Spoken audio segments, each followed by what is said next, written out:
ಎಲ್ಲಾ ಹಾನಿಯಿಂದ ಕೂದಲನ್ನು ರಕ್ಷಿಸುತ್ತೆ. ಬರೀ Amrit noni reach root premium hair oil. CN Ashwath Narayan ಅವರು ಆರೋಪ ಮಾಡಿದ್ದಾರೆ. ಮೆಡಿಕಲ್ ಎಜುಕೇಷನ್ ಮಿನಿಸ್ಟ್ರು ವೈದ್ಯಕೀಯ ಶಿಕ್ಷಣ ಸಚಿವರ ಕಚೇರಿಯಲ್ಲಿ ಮೀಟಿಂಗ್ ಆಯಿತು ಅಂತ ಹೇಳ್ತಾ ಇದ್ದಾರೆ.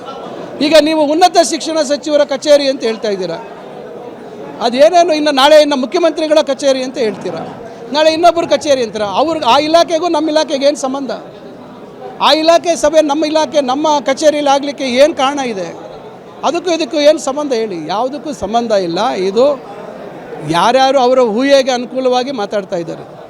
ನಮ್ಮ ಇಲಾಖೆಯಲ್ಲಿ ನಮ್ಮ ಕಚೇರಿಯಲ್ಲಿ ಅವರಿಗೆ ಸಭೆ ಮಾಡೋಕ್ಕೆ ಯಾಕೆ ಅವಕಾಶ ಕೊಡಬೇಕು ನಾವು?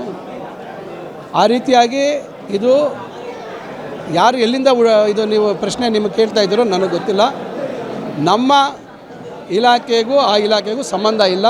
ಈ ಬಗ್ಗೆ CC ಕ್ಯಾಮರಾ ಫುಟೇಜ್ ಸಿಕ್ಕಿದೆ ಅಂತೆ. ಅಕ್ಯೂಸ್ಡ್ ಫೋನ್ ಇಸ್ಕೊಂಡು ಆ ಫೋನನ್ನು ಕೂಡ ಡಿಲೀಟ್ ಮಾಡಿರ್ತಕ್ಕಂಥದ್ದು ಕೂಡ ಕೋರ್ಟಲ್ಲಿ ಅಪ್ಡೇಟ್ ಆಗಿದೆ ಅಂತ ಸರ್. ನೋಡಿ, ಇದು ಇವಾಗ ನೀವು ಕೇಳೋವರೆಗೂ ನಮಗೆ ಗೊತ್ತಿಲ್ಲ ಇದ್ರ ಮಾಹಿತಿ. ಇದುವರೆಗೂ ಇದೆಲ್ಲೂ ಮಾಹಿತಿ ಇಲ್ಲ. ಇಷ್ಟೆಲ್ಲ ತನಿಖೆ ಆಗ್ತಾ ಇದೆ. ಎಲ್ಲೂ ನಮ್ಮ ಇಲಾಖೆ ನಮ್ಮ ಕಚೇರಿಯಲ್ಲಿ ಸಭೆ ಆಗಿದೆ ಅಂತಕ್ಕಂಥ ಮಾತು ಪ್ರಸ್ತಾವ ಪ್ರತಿಯೊಂದು ಎಲ್ಲೂ ಬಂದಿಲ್ಲ. ಈಗ ರಾಜೀನಾಮೆ ಕೊಟ್ಟು ಬೇರೆ ಏನೂ ಅವರಿಗೆ ಇದಿಲ್ಲ ಅಂಥೇಳಿ ಇವತ್ತು ನಾನಾ ರೀತಿಯಾದಂಥ ಊಹಾಪೋಹಗಳನ್ನು ಹುಟ್ಟಿಸ್ಲಿಕ್ಕೆ ಇವತ್ತು ಪ್ರಯತ್ನ ಮಾಡ್ತಾ ಇದ್ದಾರೆ. ನಮಗೂ ಅದಕ್ಕೂ ಯಾವುದೇ ರೀತಿ ನಮ್ಮ ಇಲಾಖೆಗೆ ಅದಕ್ಕೂ ಸಂಬಂಧ ಇಲ್ಲದಿರ್ತಕ್ಕಂಥ ವಿಚಾರ. CN ಅಶ್ವಥ್ ನಾರಾಯಣ್ ಅವರು ಆರೋಪ ಮಾಡಿದ್ದಾರೆ. ಮೆಡಿಕಲ್ ಎಜುಕೇಷನ್ ಮಿನಿಸ್ಟ್ರು ವೈದ್ಯಕೀಯ ಶಿಕ್ಷಣ ಸಚಿವರ ಕಚೇರಿಯಲ್ಲಿ ಮೀಟಿಂಗ್ ಆಯಿತು ಅಂತ ಹೇಳ್ತಾ ಇದ್ದಾರೆ. ಈಗ ನೀವು ಉನ್ನತ ಶಿಕ್ಷಣ ಸಚಿವರ ಕಚೇರಿ ಅಂತ ಹೇಳ್ತಾ ಇದ್ದೀರಾ. ಅದೇನೇನು ನಾಳೆ ಮುಖ್ಯಮಂತ್ರಿಗಳ ಕಚೇರಿ ಅಂತ ಹೇಳ್ತೀರಾ, ನಾಳೆ ಇನ್ನೊಬ್ಬರು ಕಚೇರಿ ಅಂತೀರ. ಅವ್ರಿಗೆ ಆ ಇಲಾಖೆಗೂ ನಮ್ಮ ಇಲಾಖೆಗೆ ಏನು ಸಂಬಂಧ? ಆ ಇಲಾಖೆ ಸಭೆ ನಮ್ಮ ಇಲಾಖೆ ನಮ್ಮ ಕಚೇರಿಯಲ್ಲಿ ಆಗಲಿಕ್ಕೆ ಏನು ಕಾರಣ ಇದೆ? ಅದಕ್ಕೂ ಇದಕ್ಕೂ ಏನು ಸಂಬಂಧ ಹೇಳಿ? ಯಾವುದಕ್ಕೂ ಸಂಬಂಧ ಇಲ್ಲ. ಇದು ಯಾರ್ಯಾರು ಅವರ ಊಹೆಗೆ ಅನುಕೂಲವಾಗಿ ಮಾತಾಡ್ತಾ ಇದ್ದಾರೆ. ನಮ್ಮ ಇಲಾಖೆಯಲ್ಲಿ ನಮ್ಮ ಕಚೇರಿಯಲ್ಲಿ ಅವರಿಗೆ ಸಭೆ ಮಾಡೋಕ್ಕೆ ಯಾಕೆ ಅವಕಾಶ ಕೊಡಬೇಕು ನಾವು? ಆ ರೀತಿಯಾಗಿ ಇದು ಯಾರು ಎಲ್ಲಿಂದ ಇದು ನೀವು ಪ್ರಶ್ನೆ ನಿಮಗೆ ಕೇಳ್ತಾ ಇದ್ದೀರೋ ನನಗೆ ಗೊತ್ತಿಲ್ಲ. ನಮ್ಮ ಇಲಾಖೆಗೂ ಆ ಇಲಾಖೆಗೂ ಸಂಬಂಧ ಇಲ್ಲ. ಈ ಬಗ್ಗೆ CC ಕ್ಯಾಮರಾ ಫುಟೇಜ್ ಸಿಕ್ಕಿದೆ ಅಂತೆ. ಅಕ್ಯೂಸ್ಡ್ ಫೋನ್ ಇಸ್ಕೊಂಡು ಆ ಫೋನನ್ನು ಕೂಡ ಡಿಲೀಟ್ ಮಾಡಿರ್ತಕ್ಕಂಥದ್ದು ಕೂಡ ಕೋರ್ಟಲ್ಲಿ ಅಪ್ಡೇಟ್ ಆಗಿದೆ ಅಂತ ಸರ್. ನೋಡಿ, ಇವಾಗ ನೀವು ಕೇಳೋವರೆಗೂ ನಮಗೆ ಗೊತ್ತಿಲ್ಲ ಇದ್ರ ಮಾಹಿತಿ.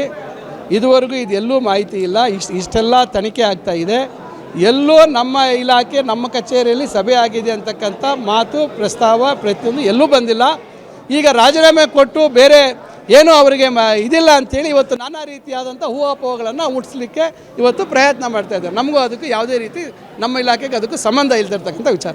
ನನ್ನ ಜೀವನದಲ್ಲಿ ನಾನು ಮಾತ್ರವಲ್ಲ, ನನ್ನ ಕೂದಲು ಕೂಡ ಆಗಿರಬೇಕು strong and stylish.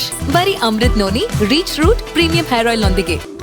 Reach root premium hair oil. ಅನುಕ್ಷಣದ ಸುದ್ದಿಗಳಿಗಾಗಿ Vistara news YouTube channel subscribe ಮಾಡಿ. ಹೊಸ ಸುದ್ದಿಗಳ ನೋಟಿಫಿಕೇಶನ್ಗಾಗಿ ಬೆಲ್ ಐಕಾನ್ ಕ್ಲಿಕ್ ಮಾಡಿ. ಲೇಟೆಸ್ಟ್ ಅಪ್ಡೇಟ್ಸ್ಗಾಗಿ www.vistaranews.com ವೆಬ್ಸೈಟ್ಗೆ ವಿಸಿಟ್ ಮಾಡಿ. ಅಂಗೈಯಲ್ಲೇ ಜಗತ್ತಿನ ಸುದ್ದಿ ತಿಳಿಯಲು Vistara news Kannada app download ಮಾಡಿ.